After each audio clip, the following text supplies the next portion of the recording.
ಎಲ್ಲ ಹೇಳಿಕೆ ಮಾಡಿ ಸರಿ ಮಾಡಿ. ವರ್ಷ ಮಾಡು ವರಮಹಾಲಕ್ಷ್ಮಿ ಪೂಜೆ ಮಾಡ್ತಾ ಇದ್ರು. ಊರಿನವರಿಗೆ ಭಕ್ತಾದಿಗಳಿಗೆ ಎಲ್ಲರಿಗೂ ಈ ಫಲ ಸಿಗಬೇಕು ಹೇಳಿ ಸಂಕಲ್ಪ ಮಾಡಿ.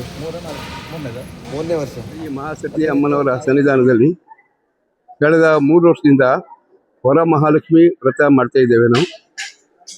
ಸಾಮಾನ್ಯವಾಗಿ ಈ ದಿವಸ ಸುಮಾರು 1,500-2,000 ಮಹಿಳೆಯರಿಗೆ ಗುಡಿ ಕೊಡ್ತಾ ಇದ್ದೇವೆ ಮತ್ತು ಅನ್ನದಾನ ಇರ್ತದೆ. ಅನ್ನದಾನದಲ್ಲಿ ಸಾಧಾರಣ 4,000-5,000 ಮಂದಿಗೆ ಅನ್ನದಾನ ಇರ್ತದೆ. ಓಂ ಮಹಾಸತಿಯೇ ನಮಃ. ಶ್ರೀ ಸೋಡಿಗೆದ್ದೆ ಮಹಾಸತಿ ಅಮ್ಮನವರು ಇದು ಒಂದು ಜಾಗೃತ ಕೇಂದ್ರ, ಶಕ್ತಿ ಕೇಂದ್ರ. ಈ ಕ್ಷೇತ್ರಕ್ಕೆ ಉತ್ತರ ಕನ್ನಡ, ದಕ್ಷಿಣ ಕನ್ನಡ ಮಾತ್ರವಲ್ಲದೆ ಹೊರ ರಾಜ್ಯದ ಭಕ್ತರನ್ನು ಕೂಡ ಹೊಂದಿರುವಂಥ ಈ ಶಕ್ತಿಪೀಠ.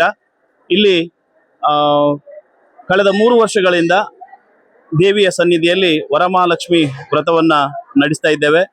ಈ ಸೇವೆಯಲ್ಲಿ ಸರಿಸುಮಾರು 2,000-2,500 ಮಹಿಳೆಯರು ಭಾಗವಹಿಸಿ ಶ್ರೀದೇವಿಯ ಕೃಪೆಗೆ ಪಾತ್ರರಾಗ್ತಾ ಇದ್ದಾರೆ.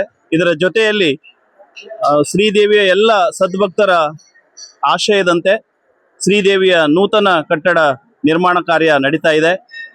ಈ ಪುಣ್ಯ ಕಾರ್ಯದಲ್ಲಿ ಕೂಡ ಶ್ರೀದೇವಿಯ ಎಲ್ಲ ಸದ್ಭಕ್ತರು ಕೂಡ ತನು ಮನ ಧನದಿಂದ ಈ ಪುಣ್ಯ ಕಾರ್ಯದಲ್ಲಿ ನಮ್ಮೊಂದಿಗೆ ಭಾಗವಹಿಸಿ ಕೈ ಜೋಡಿಸಿ ಈ ಒಂದು ಪುಣ್ಯ ಕಾರ್ಯ ಪೂರ್ಣಗೊಳಿಸಲಿಕ್ಕೆ ಎಲ್ಲರೂ ಸಹಕರಿಸಬೇಕಾಗಿ ಶ್ರೀ ಮಹಾಸತಿ ಅಭಿವೃದ್ಧಿ ಸಂಘ ಮತ್ತು ಶ್ರೀ ಸೋಡಿಗೆದ್ದೆ ಮಹಾಸತಿ ಅಮ್ಮನವರ ಜೀರ್ಣೋದ್ಧಾರ ಸಮಿತಿಯ ಪರವಾಗಿ ಭಕ್ತ ಮಹಾಶಯರಲ್ಲಿ ಈ ಮೂಲಕ ವಿನಂತಿಸಿಕೊಳ್ತಾ ಇದೆ.